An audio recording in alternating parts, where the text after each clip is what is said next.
of the stadium acknowledge me.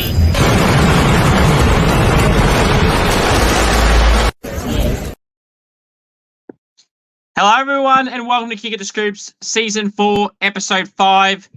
This episode will be put into the record books because this will be the most explosive episode of all time.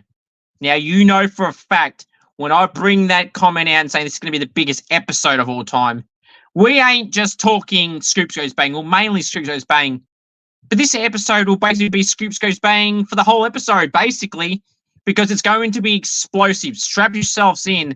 It's Kick It to Scoops Season 4 Episode 5 is going to be the biggest and the most explosive episode of all time. Now, what are the things I'm going to be banging on about today? Oh, mate, strap yourselves in, as I said. Get your coffees ready. Get your lollies out. Get your popcorn out. Get your food out. Go have your dinner. If you don't like people that get at, you don't want people to hear swearing, or angriness, well, newsflash, it's coming right now. Now, on the show today, Side Scoops Goes Bang, we're going to review the rounds just gone and upcoming. We're going to go through my team of the week, the heavily debated team of the week. It's always a team of the week where people get up in arms, people get salty, and everything like that. But this episode is going to be a big one. Also, start off with this.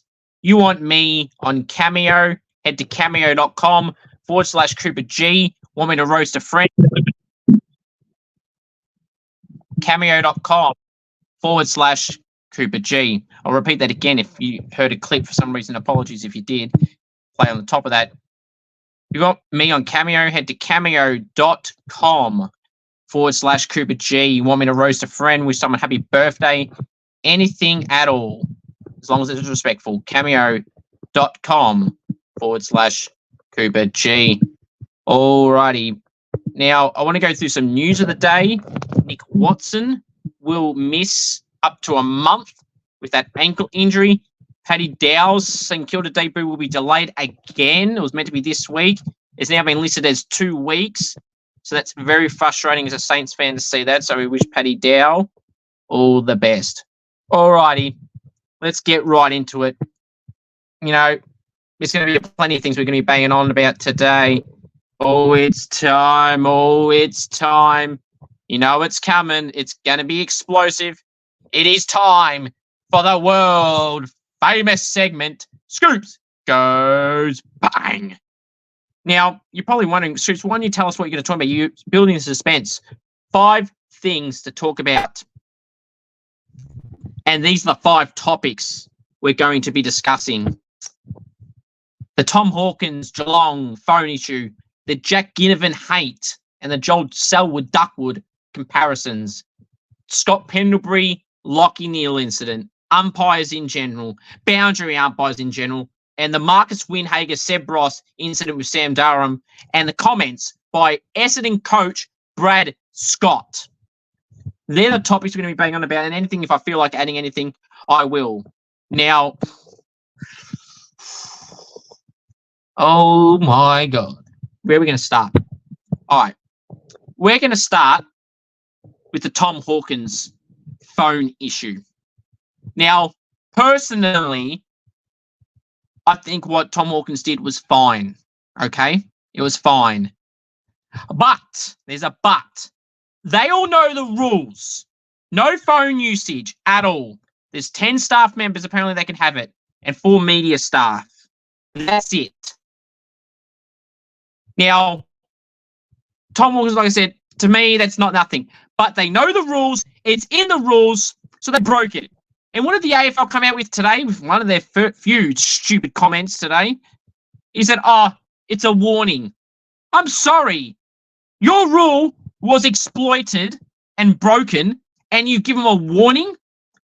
So what are you going to do the next time someone else breaks your bloody protocols? You're going to fine them. Where's their warning? No one should need a warning. Geelong, again, surprise, surprise, are the AFL's favourite club. They are the most protected club of all freaking time. Favourite in umpiring, favourite in the fixture, favourite in every bloody department you could possibly think of.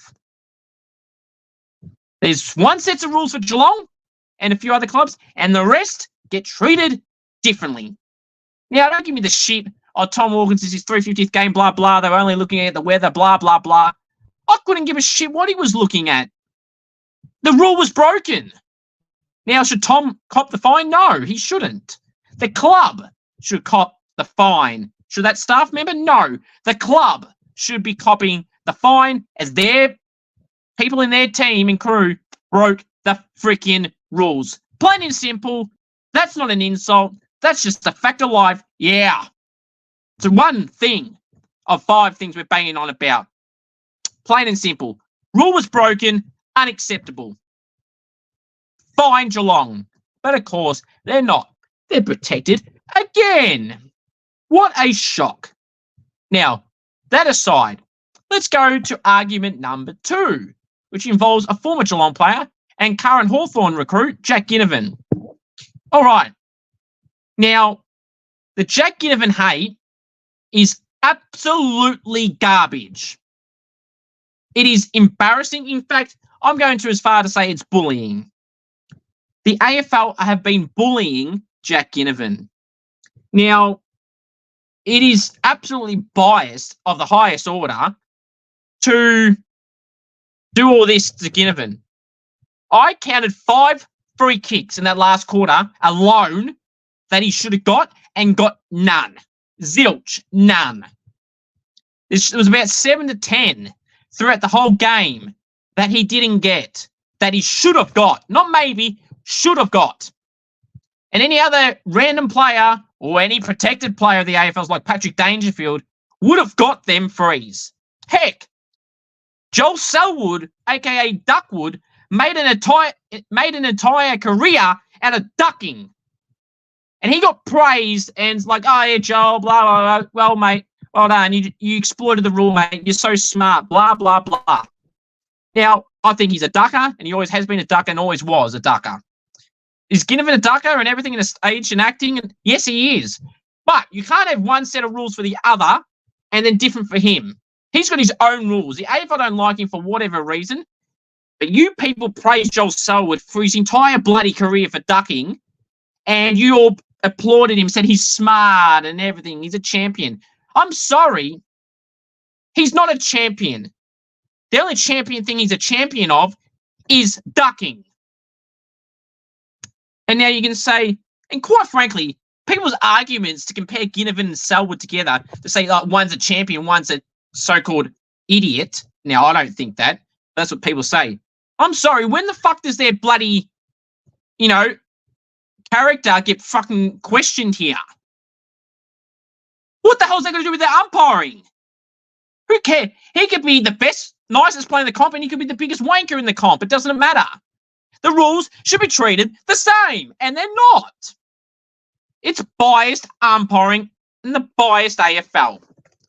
Now, Ginnivan hasn't only been disrespected in this game. This ain't the only game. It happened while he was at Collingwood, and I thought the exact same at Collingwood. He was treated differently. Joel Selwood made a career out of this, and people applauded him. And Ginnivan does it, and people call him a stage, a diver, an actor, whatever. And I think he is all that, a diver, an actor, and a stager. But so was Joel Selwood, and you people applauded him. I'm repeating myself because I want you people to realise what you're saying. And the AFL have a lot wrong. The umpiring, the sucking up to players, the new rules, but they're bullying Jack Ginnivan. And now Laura Kane came out today to say the following statement. And when you hear this rubbish, yeah. Laura Kane says this of the AFL. There was a lot of commentary. No shit there was, mate. It was biased. We had the commentary crew, BT, and the guys on Channel 7 saying how ridiculous it was. The Chief and Cohen Fox, same thing, saying it's ridiculous. It's embarrassing. And I'm glad those commentators called it out for what it is. It is crap. It's embarrassing. I think David King might have said something as well. It's embarrassing. Laura continues to say this. There were a lot of commentary. We review every incident. Yeah, keep saying you review every incident because you've got a lot wrong that you haven't admitted to. We are looking for MRO or umpiring coaching. Well, you need a lot of coaching in that department because they're all dumb and they don't know the rules, and the rules are crap. We've assessed all tackles or contests that involve Jack Ginnivan. It is fair to say that a couple of those weren't officiated correctly and we missed a few. Before I continue, you missed a few? The freaking coverage on Fox or Seven, I can't remember which one, or it might have been both, or Channel 9 showed it on Footy Classified last night. There was more than a few, Laura. There was up to 7. I getting 5 in the last quarter alone. I wasn't the only one because when I made a post about this, 95% of the people agreed on my post. You are wrong. You didn't miss a few. You missed 5 plus. You missed 5 plus. But of course, you're going to make yourself look good by saying you only missed a couple. You had to say you missed some because if you said they were right, you'd be even more of a liar. But you're thinking this will make you look better, Laura, by saying you missed a couple. The umpires, they missed more than a couple. They missed up to 7. And it's absolutely embarrassing that you would say that. And then, guys, she tops it off with the even more of a ridiculous comment. We've spoken to Hawthorn and reiterated, as we did in 2022, to all clubs that we don't want players to lead with their head. What I want now, before I continue on the next part, the most comical one of it all, comical part of it all. You spoke to all clubs? Really? In 2022? Joel Selwood played until the end of 2023. The year after. 22, sorry. Hang on. I've had a complaint blank. He was ducking for so long, I've had a blank. Jeez. Yeah, but whatever. Joel Selwood made a career out of it. So the rules was in 2022. Joel was there in 2022. And Joel got his whole career ducking and the rules of the head and everything. And he was getting them. So don't give me that crap that you told anyone. You may have told people, but you didn't follow your own bloody rules, as they do every single year. People say Gill's a problem. No, it's not Gill. It's everyone in that competition and that organisation that is wrong. And then top it off with this, Laura. You couldn't get more silly. Well, now you've just topped the cake. Laura says, Laura Kane, what I want to be really clear on is we don't have a different set of rules for a player. We don't have a different set of rules for a club or a team. We officiate our games all the same way within the rules. What is this, the circus? What are you, a comedian? Laura, you're not a comedian because you're not funny. That ain't funny. That's embarrassing. You don't have a different set of rules for a club or a player. Mate, Geelong and the Bulldogs are the most protected sides of the last 15 years, by far. Bulldogs get the most frees in quantity. Hence there was a hashtag Free Kick Bulldogs in the 2016 final series. And forever, people are saying that Geelong are the most protected club. They may not get the most bulk of frees, but they sure as hell get favoured in a lot of departments. They get the frees in the right spots. They get the frees against them in the wrong spots. There's frees that should happen in the opposition's forward line that don't get, the majority of them, because Geelong is protected. Let's look at the tribunal as well. That's another thing I was going to rant on about, is the tribunal. And that goes to the next topic. You know, different set of rules for others. If Dangerfield did all these instances of what players are getting suspended for, you know he wouldn't cop it. No. If he did what anyone that's got suspended this year, he cops nothing. He might get slapped on the wrist, a $2,000 fine. Gee, that's pocket change for Danger. It's embarrassing. Really, it really, really is. So, and speaking of names that are protected, now I've got nothing. I don't hate any of these players, by the way, just for reference. They're just examples. So Scott Pendlebury punches Lockie Neale in the gut. You just say Lockie was acting? Whatever. But I'm going to tell you this. Laura, your crew of the AFL this is probably the thing you've actually been, aggressive on the most. And that's wanting jumper punches, gut punches, everything like that. You want that out of the game. It was well documented last year and the year before they wanted this out of the game and it's not on. What happens when Pendlebury does it? Nothing. Fined. Why is he fined? They've been warned for years to stop doing this. Now, I think what Pendlebury did wasn't worth a week. But your own rules suggest that it should be. So why the hell was he not given that? It was graded by a Collingwood or ex-Collingwood player. Surprise, surprise. How can you... Michael Christian has got to go. I've been saying this for a very long time. People say I'm an umpire basher. Umpires are garbage. We're going to get to them in a second. They're not getting scot-free in this. So, Pendlebury, I'm sorry, should have copped a week. Why didn't he cop a week? Because his name's Scott Pendlebury. He's obviously a favourite of the AFLs, and he plays for Collingwood. That's exactly why he got off. Bullshit. Ridiculous. Embarrassing. If any random player that they don't give a shit about does that, he's copping a week. And I'll go, ooh, we're going to make a stand on you. You're copping it, pal. It's just embarrassing. It really, really is. Lachie Neale, going off your argument, Lachie Neale should be fined for staging then. If Pendlebury did nothing, then Neale needs to be suspended or fined as well. Again, I don't think he did, but I don't think Pendlebury was worth a week. But for your own rules and logics, he should be suspended, and he wasn't because he plays for Collingwood. Michael Christian's an ex-Collingwood player. Most Collingwood players in these suspensions get let off. Braden Maynard did. Not that I thought Maynard deserved it, but going off their rules, he should have. There's all these different set of rules, Laura, for certain players and clubs. So you just spilled their bullshit before about saying that there isn't. Yes, there is. That's not an insult. That is a huge factor live. Yeah, absolutely. Positively biased umpiring as well. Let's get to that. Boundary umpiring, central umpiring. All right, I'm going to get to this one example here. Let's look at this. Oh, I've got two picture examples here. Willie Rioli marks the ball in the crowd, almost, legitimately. Now, in that picture, you can see the boundary umpire behind Willie Rioli. He's had a clear view of that football. Now, what you can't see in that screenshot is in the bottom left-hand corner, there is a central umpire 2 meters away from Willie Rioli, right in front of that. And none of them could see that that was out of bounds. And he's not even controlling the bloody ball. Look at it again. The ball's not even in his both hands. So how was that not out on the full? Like, how is that a pay to mark? That is embarrassing. The umpiring forever has been garbage and always has been and always will be garbage until they do something about it.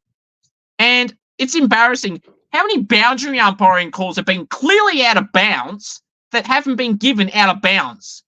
They're sponsored by OPSM. Well, they should be sponsored by Specsavers or the opposite or whatever one they're not sponsored by, because clearly this one's not doing any good work for them. They need a new set of glasses. Like, seriously. Langford, last week or the week before, he was in the bloody crowd. People argued the Higgins one. And there was a few more. Like, it's embarrassing. There's so many more examples. I've lost track of how many there are. It's embarrassing. That's just boundary umpiring. The central umpiring. I can name you every game these umpires were shit in. They were shit from the Thursday night game to the Monday game. Ginnivan hate from the bullying from the umpires to Ginnivan in the AFL. The disgraceful umpiring in the Saints game. Disgraceful umpiring in the Freo game. Disgraceful umpiring in the North Melbourne Carlton game. Disgraceful umpiring in the Brisbane Collingwood game. Disgraceful umpiring in the Richmond Sydney game. Papley won late. That should have been a free to Papley. Wasn't given. The disgraceful umpiring in the Bulldogs West Coast game. Every game, they were shit. And Port Adelaide and Melbourne game, absolutely embarrassing. The lopsided free kick count, not by quantity. It's not always about the number. There's so many obvious ones. I mean, Tom Sparrow got a goal in the last quarter. I would love to know what for, because it shouldn't have been his shot at goal. That's embarrassing. And the Max Gorn one, I think at 3/4 time, what was that for? I could, like, if I really wanted to, I could put up 70,000 bloody pictures and videos to show you all. But there's too many, and I've given you some. And here is another one. And this is in the Saints game. Now, when I get to the Saints game, I'm going to tell you right now, we should have been up by 5 goals at halftime because of our goal kicking was bad. And it was. and we're playing shit in the last half. Our best player was on the bench in Rowan Marshall in the ruck. Our key defender, ain't good. He was on the bench. Pathetic as well. But let me tell you this. This is in the last 30 seconds of the game. Look at the footage. Screenshot it, zoom in, whatever you like. This is with 30 seconds to go. The ball is about 80 metres out from the Saints forward 50. And we can see clearly that Zach Jones is being held by the jumper by Darcy Parish. Now, was Darcy being held as well? Yes, he was. The last time I checked the rule book that they apparently follow, which they don't, both Zach Jones and Darcy Parish are holding each other. Now you're going to say, well, it's play on. Yeah, the ball's in near the pack. Well, no. Brad Hill grabs the ball after all this, and then right in front of him, I can't remember who the Saints player was, maybe Ryan Burns, or regardless, it was a Saints player who he would have handballed or ran past and kicked it in the 50. We didn't get that opportunity to do that because we got screwed at that last play by the umpires. The umpiring is an absolute joke. It is a joke. You know, you can say, oh, well, you know, you're both holding each other, blah, blah, blah, blah. They're holding each other. No one's free. It's play on, and he'll grab the ball, would have either kept running, kicked it into the 50, or handballed to Ronnie Burns, or whoever it was, Ryan Burns, and that person would have kicked for goal or in the 50. And then you never know what could have happened. But we'll never know because of another shit umpiring decision costing another team the game or costing them the opportunity to win the game. The umpiring is a joke. Everything I've said so far, like the people involved, the AFL, the umpires, the boundary umpires, the central umpires, is a joke. And Michael Christian is a joke. And the tribunal, which is the last one we're going to bang on about for now. Suspensions. We've seen Liam Baker get suspended for what, God knows what, the club are appealing. Hopefully he doesn't get off because, selfishly, because Richmond are playing the Saints. He deserved nothing. For the record books, like I said, Peter Wright deserved nothing. He deserved nothing. Max King last week deserved nothing and lost the tribunal him, which is bullshit. Dangerfield does that, he would get let off. He wouldn't even have had to go to the bloody tribunal. He would have got let off. Typical. And Marcus Windhager should have got nothing. Now, you're probably going to argue me, go Scoops, come on, mate. They did deserve to be suspended for that. He hit him in the head. La, la, la, la, la. Well, nah. He shouldn't have. You want to know why? Now, this is an easy one to see who I want to be roasting here. Now, as of probably within the same time frame of this article being posted and Brad Scott's press conference today, Brad Scott, the Essendon coach, was asked this about the Marcus Windhager, Seb Ross, and Sam Durham incident. Watch a clip. Here it is. Right after that. Can I clarify the incident where he did receive the concussion? Was it the tackle with Seb Ross after the one that Marcus Windhager got reported for? No, he showed no ill effects from the Windhager contest. It was purely the tackle.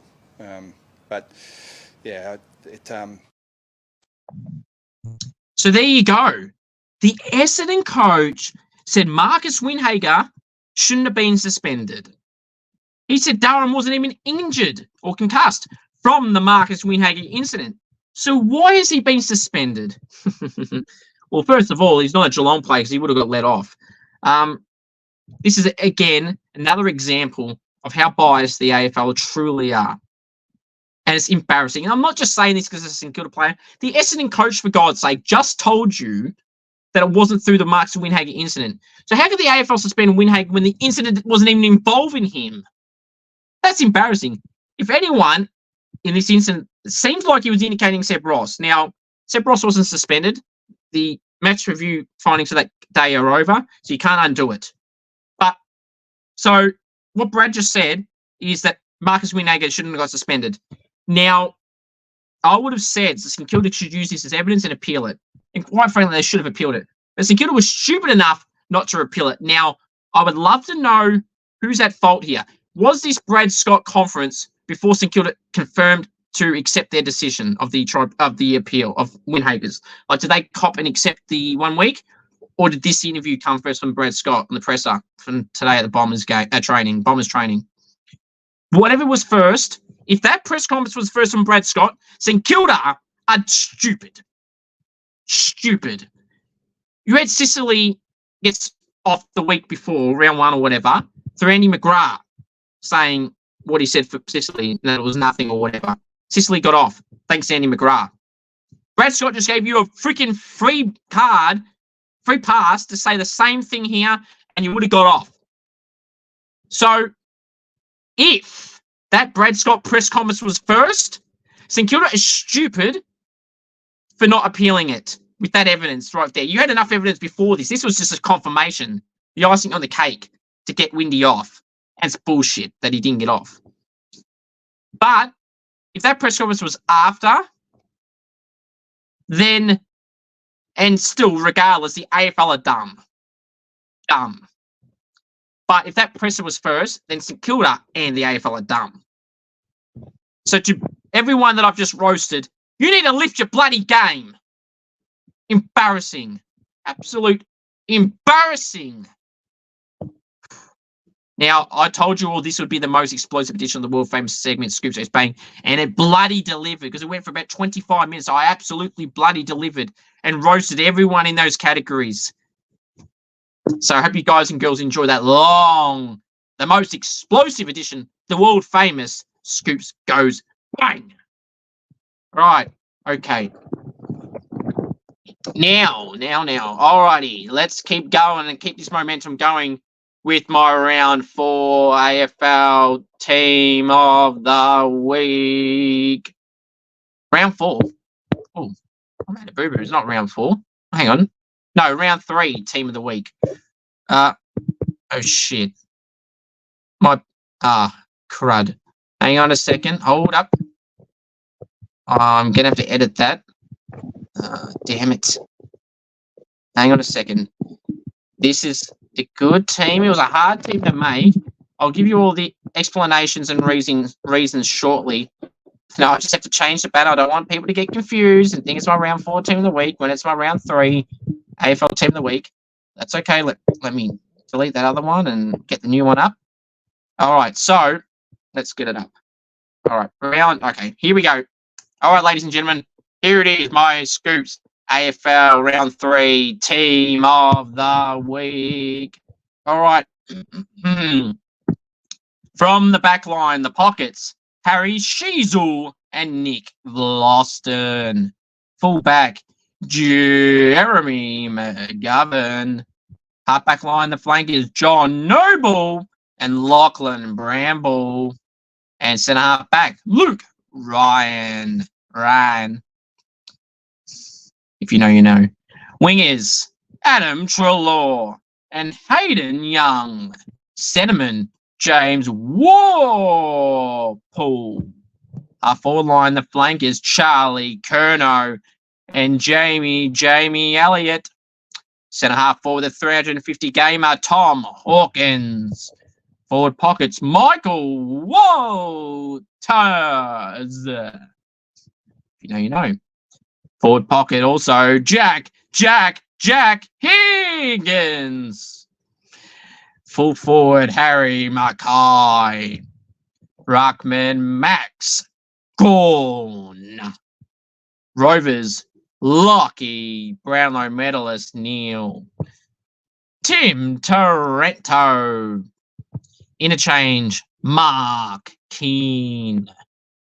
Be keen on that one. Seb Ross. Alex Neale Bullen. Tom Stewart and Nick Martin. The emergencies, Jake Lloyd, Isaac Heaney, Elijah Hollins, Riley Bonner, Harvey Gallagher, and Jamie Cripps. That is my team of the week. Here it is. There you go. You can see the team of the week. Let me know your thoughts down below, the reasons. I mean, Harry Sheasel does what he does every week, around 30 every week, and had a good game for the Roos, despite them being crap again. Jeremy McGovern, 29 possessions for a key defender. That's just an automatic lock. Nick Vlaston was probably Richmond's best play. In fact, he was. Just over 23 disposals or something, like 13 intercept possessions and 91%, something like that. Deserves a spot on the team. John Noble, he was just in the 20s, 24 range, but I thought he had a really good influence on the game and did really well. Lachlan Bramble done okay for the Bulldogs since he played the last few games. 27 on the weekend. I think he had a really dominant performance for them. Luke Ryan had over 20 as well. Good player for the Dockers. Wingers Adam Treloar kicked a goal and had like 30-something, 30 to 35. Did really well. Good efficiency as well. And clearances and score involvements. James Warple kicked a goal. 36 disposals was the best on the ground for the Hawks and in that game by far. If you think otherwise, you don't know football. Hayden Young, 32 disposals. Took him out of my Supercoach team, but here we are. He did well. Jamie Elliott, 4, was probably the best player on the ground in that game.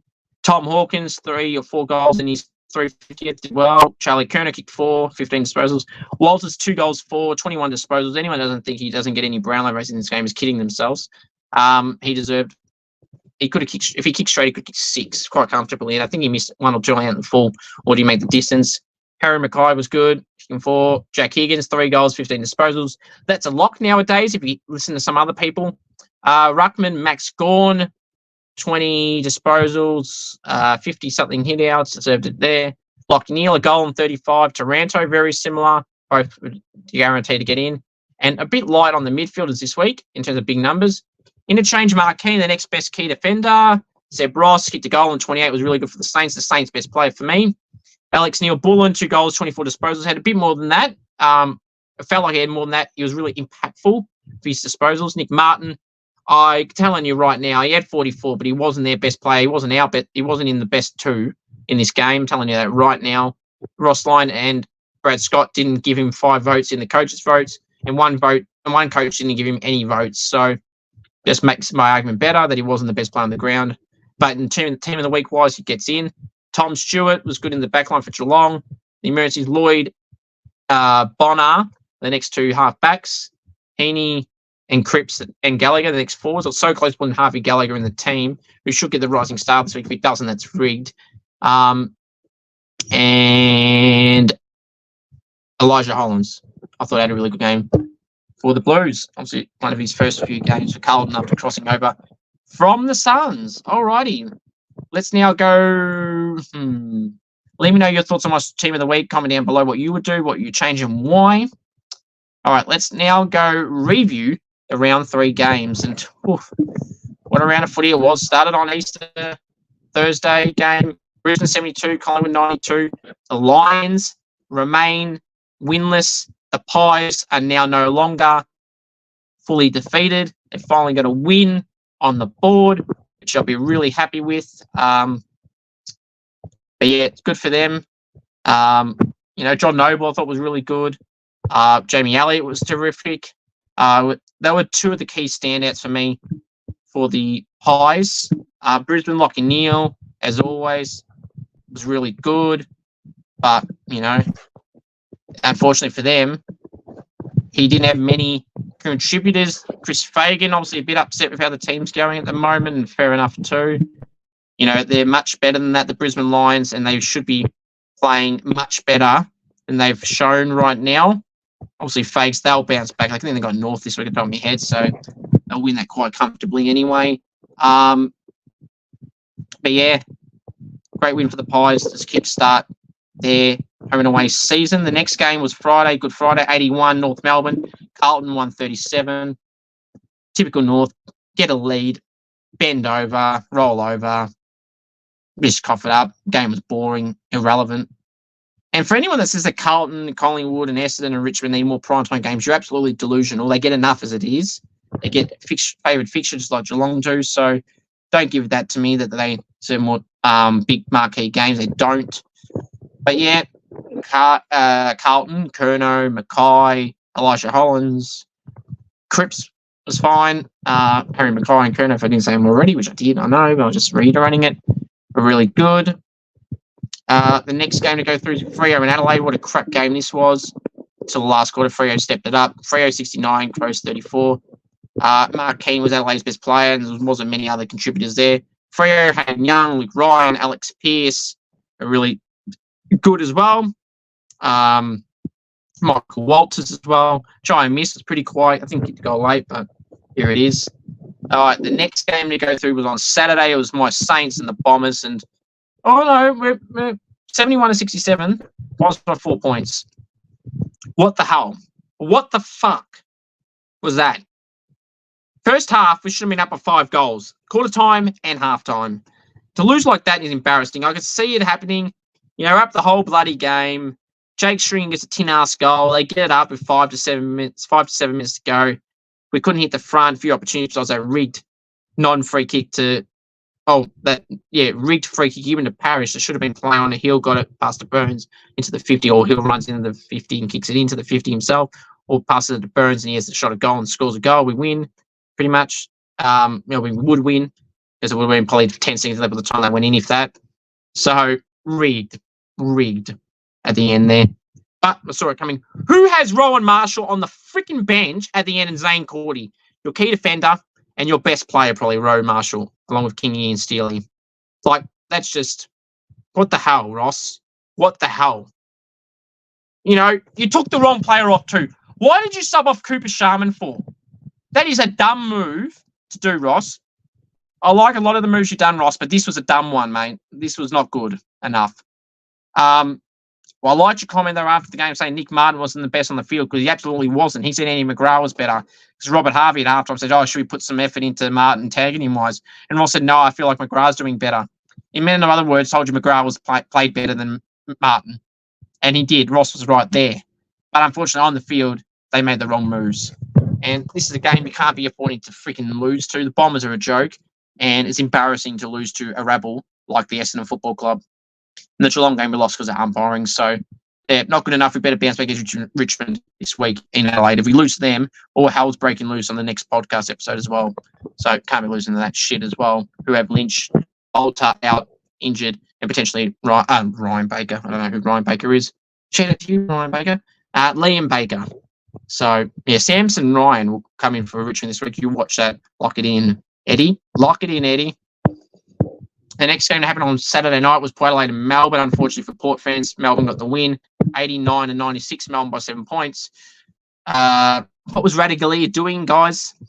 There's a reason I call them 4 sample hacks for a reason. Start Radigalia, Brendan Duke, Thatcher, Jordan Sweet, and Ivan Soldo. Soldo was okay, I guess. There you go. Some Port fans that I know. There you go. I said it. It was okay, I guess, but Gordon still destroyed him. Sweet's playing sample. Radigalia is not that good. He did nothing in the back half of the game. Zerk Thatcher's never good. So, lost opportunity. Bring in the cannon Trent McKenzie for Radigalia or Zerk Thatcher. I'll just take them both and, fix it up. Put Miles Bergman back in the back line. Work things out. Port's fan, is it because did Josh Carr lose you the game this week? Because normally it's Hinkley when you lose and Josh Carr when you win. So what is it? I think the Ken Hinkley hate by Port fans is absolutely atrocious, to be honest. Talk about bullying with Ginnivan in the AFL. This is getting close to it as well, if not already that. But yeah, the umpiring is embarrassing. It really is, and it's got to change because it's unacceptable. The umpiring in this game was atrocious. What did Tom Sparrow get a free for at the end, or non-free, or whatever it was? The Sparrow got the goal from was bullshit. The Max Gorman 3 good time, bullshit. The lopsided free kick out in the first half when there was plenty of examples, bullshit. The Willie Rioli one outside of the boundary line, bullshit. It's just like this game, this umpiring is a joke. The game is soft too, by the way. I didn't really mention the script, but the game is dead. The tackle is dead. The bump is dead. The game's almost dead. Soccer is soft. We're getting softer than soccer. And I don't know how you could possibly think, I can't believe I had to say that because that's what it's getting to. Soccer, soft soccer, soft AFL right now. That's what it is. People say there's a day and age, yada, yada, yada. I don't care. None of these players should be suspended for these incidents. Pretty much any of them that have been suspended this year. The little things. Port unfortunately get the win. Melbourne got it done. Petrarca was okay. I thought Alex Neale-Bullen was probably Melbourne's best player, to be honest. And Bailey Fritsch was okay as well. It's a rip a goal on the boundary line. Bailey Fritsch is probably the most reliable set shot in the competition, along with Dan Houston, who used to be Shane Savage from the ex-Saint and Hawk. But he's obviously been in the AFL for the last 3 to 4 years now, Sav. Good man, Sav. Saints was a bloody reliable kick and an underrated player too when he played off halfback in particular, not so much up forward. When he played a halfback, St Kilda and Hawks, really mainly at St Kilda, really underrated. Next game, Bulldogs 106, West Coast 30. No one cares. The Bulldogs, they did what they did, 76-point victory. It's West Coast, they sucked. Jeremy McGovern was fantastic. Elliot Yeo was good. Hopefully those guys can stay injury-free because they're really important for them. Gaff had over 30 or around that again in the waffle, back-to-back games, so he'll have to come in. I don't care how bad out of form he is, and then experience, and he's got that. Needs to help the other experienced guys like Yeo and McGovern and Barras and Cripps and Tim Kelly. So they've got some players still there, but it's just the youngsters or fringe players, they're all hacks, pretty much. Or not up to AFL level now or ever. Obviously, Harley Reid helps. Campbell Chester, guys probably should get a bit more opportunity. Ryan Merrick is probably the same. I don't mind Noah Long. I think he's okay. But yeah, outside of that, you can't really name any. It's bad. I thought, who was it? Callum Jamison's, I think, done okay, I suppose, as a backman a little bit. Seen little glimpses from him that it might work. So that's one thing Adam Simpson's done that seems to have worked. Elliot Yeo, if you stay injury-free, as I said, that'd be good. Bulldogs, Bonampelli, what a quiet game. Champs. Everyone's, he's going to burn the votes. He's going to get the team of the week. Not even close. 3 goals, 16 disposals against the bottom of the ladder Eagles. 2 goals in junk time. Mate, no votes. I'm glad the coaches' votes gave him none because I had a lot of people sulking that he's going to get votes. And well, and the people that reference the coaches' votes, and well, he didn't get any in there. So if you want to keep referencing them, he ain't getting any actual Brownlow votes. Although the AFL Brownlow votes are rigged as well. So let's just see what they do at the end of the year. If he gets a vote in this game or anything close, well, you expect a round. I can name you 12 players or better. Bramble, Gallagher, Victoria, who was freaking subbed off through an injury. Don't know if he's playing this week or not, or if it's just managed or whatnot. Yeo, McGovern, Jamie Cripps. There's so many players. There's some others off the top of my head, just off the top of my head. The final game to go through was, second last one, 82, Richmond, Sydney 77. What a good game, this Richmond Sydney game. I was over Richmond fans sulking and bitching and moaning. Oh, come on, excuse me, how can that only be a good game? Fuck me, what? Is the word good not good enough for you, pal, champ? Good win. Take it. Great victory over the Swans, absolutely. Loston, Bolton. Good. Tom Lynch was good before he was injured out. Long-term injury, so wish him all the best. Noah Bolter's out for 5 weeks.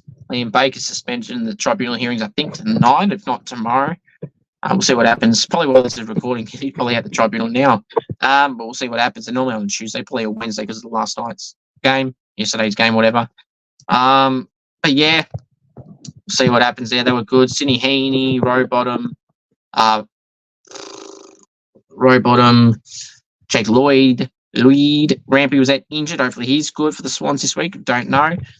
John Lima, I spoke to him at halftime. He was subbed off, so looks like he won't play this week, unfortunately. Lewis Malikin got bumped by Baker. It should be fine. We'll see how he goes there as well. All right, Hawks Geelong. Hawks embarrassed themselves, really. 70 to 106. Geelong by 36. And Hawkins 350. They kicked 4. Congratulations to Tom. I said this on the streams and podcasts and that already, but I wanted to reiterate it because people say I'm being biased and I'm not. I think Mark Blixarves plays game 250 this week. It's one of the Mark Blixarves. People say I hate these players. Well, I don't. I will mention them if I remember them, and I just remembered that one. So there's some on 100 and 150, right under them, and there's a bunch on 50. I think Sam Walsh, if he plays this week's 100, it's right under him as well. Okay, I don't have the list in front of me, Jens. I'm just thinking of Tommy Hand there. So there's some in between that I've forgotten. Just relax. It's not intentional. Okay, relax, champs. But yeah, Hawks started shit. Credit to them in the second quarter, came back. I think it was 7 points at one stage, and then Geelong, a few frees and crap at the start of the third, put it out of reach. Hawks started the last quarter well, couldn't capitalise. Free kicks, Geelong. What's new? Seriously, what's new? Geelong and free kicks. Geelong and being protected at the tribunal. What's new? Not new at all. Yeah. You know, I thought, why was Sean Manor dropped from Geelong? Not happy with that, not just for Supercoach. He's a very good player. He was the best player of the VFL, best state league player of the whole of last year. Include Waffle, Samful, VFL. He was the best by far. Deserves the list spot Geelong. I'm happy for him. Don't know him at all. Never spoke to him, but he deserves it. Good player. Watched a lot of VFL last year, obviously being from here. And I think he was really, really good. And as I just said, best state league player of the last year. And Geelong dropped him. I mean, Shidu came in, Bruin and Atkins and Bose, Toby Conway and some other player. I remember who the fifth one was, but Tui managed, Stanley managed. They were both dropped. Let's be friggin' real. Sean Manor should be in for Jack Bowes, definitely. In front of Osen Mullen and a Mark O'Connor. Like, seriously. Sean Manor got interviewed by Fox the week before after they beat Geelong. Geelong beat Adelaide. And he gets dropped. Yeah, good work, Geelong. Real good, mate. Showing your favouritism there. I suppose he's not over 30, so he had to be dropped for some of those overages. It's embarrassing. Anyway, all right. Let's now go through my Supercoach team. 1709 I scored. These buy rounds are killing me. Get rid of the buys. No one likes the buys. They're all shit. The AFL's buys, Supercoach buys. Top 18 is shit. Back to top 22 this week with gather round rubbish, which that concept is rubbish. I don't care. It is crap. It's a money grab. It's a cash grab. It is crap. Have them all in Victoria. Then I might like it. And that's where it should be. And that's all it ever gonna be.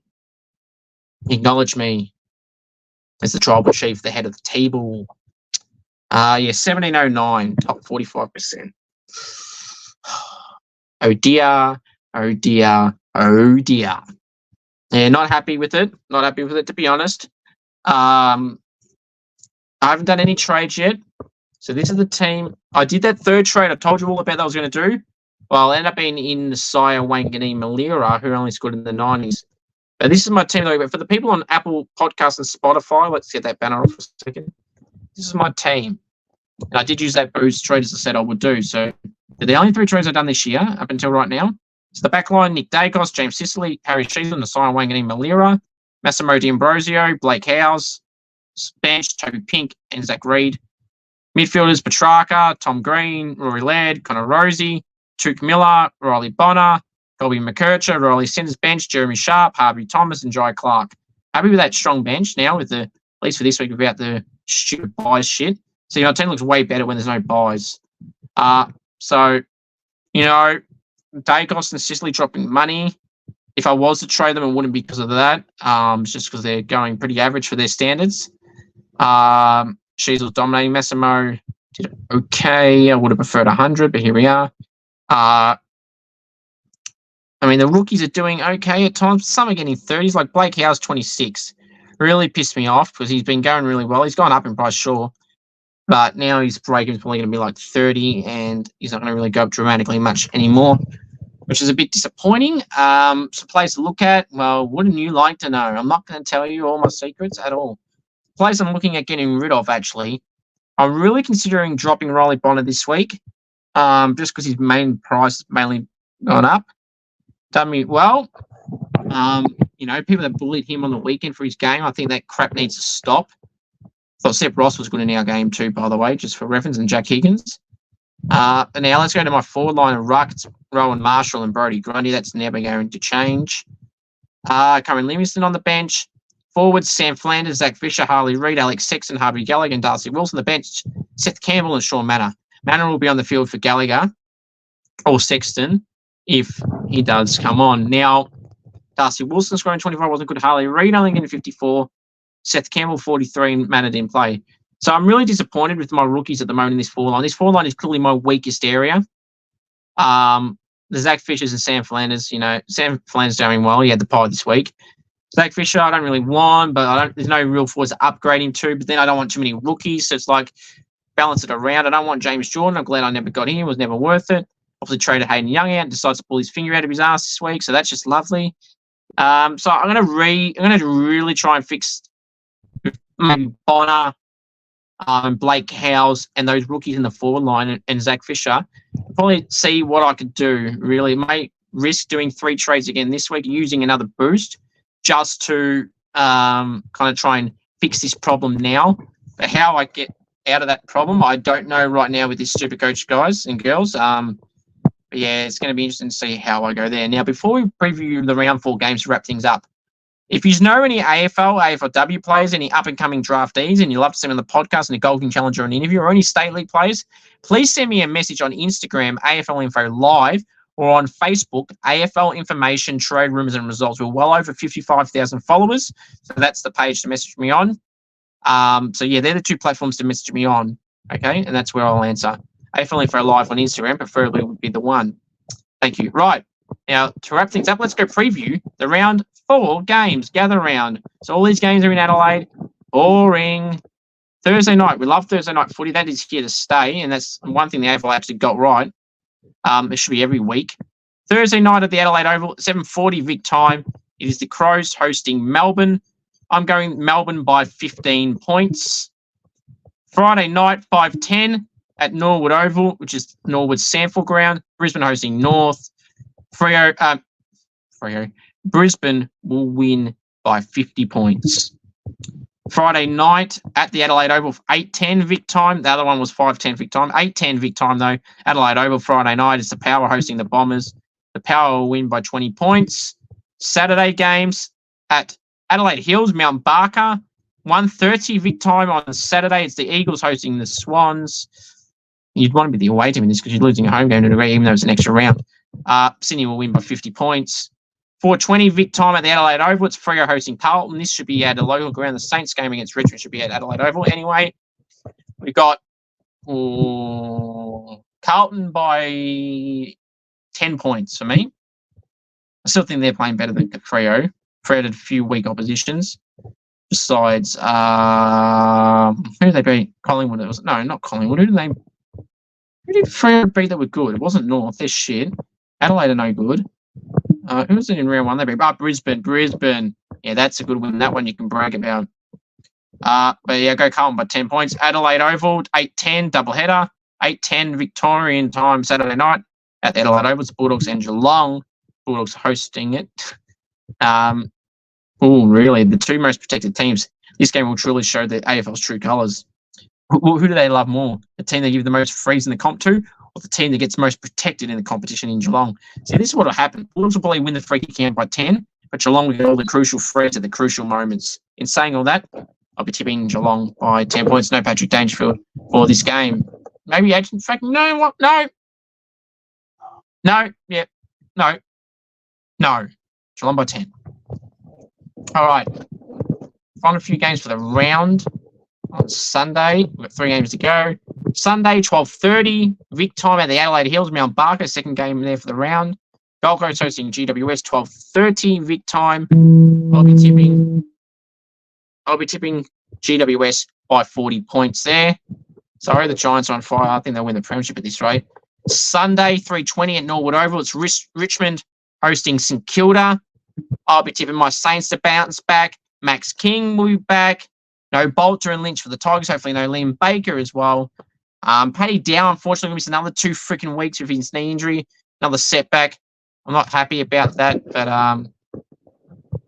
hopefully he goes well and he's back. Paddy Dow. He will be our best recruit this year. Mark my words. Paddy Dow. I'm really excited to see how Paddy Dow goes for the Saints. All right. And so they're Saints by 30 points. Need to bounce back and make a bloody statement and kick straight. The final game of the round at the Adelaide Oval. So the Saints-Richmond game, by the way, is at Norwood Oval in Adelaide, 3:20 Vic time. Now, Collingwood and Hawthorn, 5:10 Vic time at the Adelaide Oval. It's Collingwood hosting Hawthorn. Collingwood will win by 35 points. And Jack Ginnivan is back against his old side in Adelaide. See how many boos there are. And you watch, the AFL will start giving Ginnivan frees this week to prove a point to themselves that they think they're not being biased and bullying players where they are. It's a different set of rules for everyone. Now, my final thoughts are simply this. You want me on Cameo? Head to cameo.com/Cooper G. You want me to roast a friend, wish someone happy birthday, anything at all, cameo.com/Cooper G. Some more interviews will be coming up. I've done 4 interviews today. 1 or 2 maybe posted tonight, and then in the upcoming days will be more. Goal kicking challenges, most recently done it with some of the local players, footy players best, Amanda and Zoe. Go check that out. It was awesome. Some of the past with Elise Sheeran and Ellery Morris, Maddie Torpy, Lockie Charlson, Shrey. There's so many and so many great interviews I've done with some of the Waffle W's best, VFLW's best, AFL's best, AFLW's best. There's so many interviews to check, and now local as well. So thank you all for tuning in. If you know any AFLW players, AFL players, any up-and-coming draftees or any state league players, and you love seeing them on the podcast and the Goal King Challenge or an interview, send me a message and we'll try and get something sorted. Thank you all for tuning in. Until next week, everyone, have a great one. The most important thing of all to remember is go the Saints, and of course, acknowledge me, the one. Yeet and WrestleMania is this Sunday and Monday, and everyone shall acknowledge the Tribal Chief, Roman Reigns. Hopefully the Tribal Chief retains the Universal title and is undefeated for the rest of his career. I acknowledge you, my Tribal Chief, Roman Reigns.